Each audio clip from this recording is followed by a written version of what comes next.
একটা মজার ঘটনা শুনেন। হযরত ওমর রাদিয়াল্লাহু তাআলা আনহু একদিন নবীজি সাল্লাল্লাহু আলাইহি ওয়াসাল্লামের কামরায়, হুজরায়, ঘরে গেছেন। আমি নিজে আরবি কিতাবে পড়ছি, আজ-জুহাদু মিআতুন, এই কিতাবে গিয়ে দেখে আল্লাহ নবী সাল্লাল্লাহু আলাইহি ওয়াসাল্লাম চাটাইয়ের মধ্যে শোয়া, শুধু চাটাইয়ের উপরে, এই চাটাই, মাথার নিচে একটা খেজুরের ছাল দিয়ে বানানো ছোট্ট বালিশ। হযরত ওমর দেখলেন মাথার উপরে একটা চামড়া ঝুলানো নামাজের জন্য, পায়ের নিচে কিছু ছাতু, যেগুলো পানি দিয়ে গুল্লা খায়, আগের দিনে খাইতো খুব, এই ছাতু অল্প কিছু, এই চারটা আইটেম, একটি চাটাই, একটা খেজুরের ছালের বালিশ, আর একটি চামড়া, আর কিছু ছাতু, পানি দিয়ে গুল্লা খাওয়ার। নবীজি সাল্লাল্লাহু আলাইহি সাল্লাম হযরত ওমর দেখলেন ওয়াকাদ আসসারা ফি জামবিহি, নবীজির পুরা দেহের মধ্যে দাগ দাগ, চাটাইয়ের দাগ দাগ পড়ে গেছে। যেহেতু আল্লাহ নবী সাল্লাল্লাহু আলাইহি ওয়াসাল্লাম কায়নাতের সর্বশ্রেষ্ঠ সুন্দর ছিলেন, কাজে দাগ তো পড়বেই। এই পবিত্র সুন্দর চেহারায় শরীরে দাগ পড়ে গেছে চাটাইয়ে।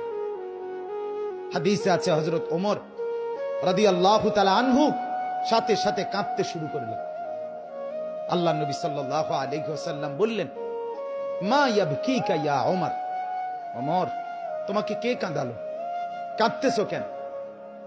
হযরত ওমর রাদিয়াল্লাহু তাআলা আনহু বললেন, লিমা লা আবকি ইয়া রাসূলুল্লাহ, ও আল্লাহর নবী, আমি কেন কাঁদবো না বলেন? আমি কাঁদবো না কেন? আপনার এই হালাত, একটা চাটাই, একটা বিছানা নাই, একটা খেজুরের ছালের বালিশ, একটা চামড়া, আর একটু ছাতু, এই আনতা সাফওয়াতুর রাসূল, আপনি তো সমস্ত রাসূলের নির্যাস, আপনি মুসাদ্দিকুল আম্বিয়া, নবিয়ুল আম্বিয়া, নবিয়ে দু জাহাঁ, নবিয়ে দু শাহাঁ, নবিয়ে দু আলম, ফখরে মওজুদাত, আপনি তো কায়নাতের সরদার। আপনার জন্য ভালোবেসেই তো আল্লাহ তাআলা গোটা কায়নাত সাজিয়েছেন।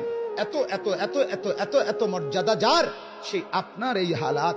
ওয়াল কাইসার ওয়াল কিসরা ইয়ালবাসুন আল হারির ওয়াদ দিবাজ।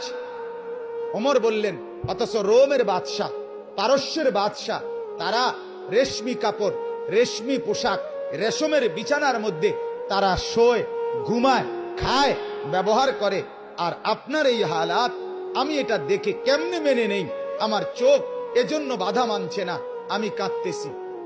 হাদিসের মধ্যে আছে আল্লাহ নবী সাল্লাল্লাহু আলাইহি ওয়াসাল্লাম মুচকি হাসি দিয়ে আল্লাহ নবী বললেন, ওমর,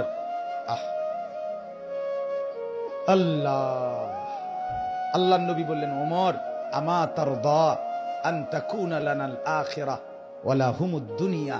ওমর, তুমি কি এতে খুশি হবে না যে আমরা আখিরাত থেকে নেব, ওরা দুনিয়া থেকে নেব? আমরা আখিরাত থেকে নেব ওমর, ওরা দুনিয়া থেকে নেব। হযরত ওমর চোখ মুছে বললেন, ইয়া রাসূলুল্লাহ, আল্লাহর কসম, আমি এতেই রাজি, আমি আখিরাত থেকেই নেব। এজন্য আমরাও বলি আলহামদুলিল্লাহ।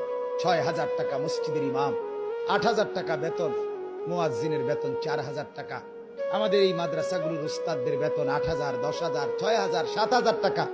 খোদার ৩০ দিন আল্লাহর দেওয়া হালাল ভাবে স্ত্রী সন্তান নিয়ে চালাচ্ছে, আল্লাহর উপরে তাওয়াক্কুল করে, আর এই আশায় মাওলা আখিরাত থেকে নেব, জান্নাত থেকে নেব।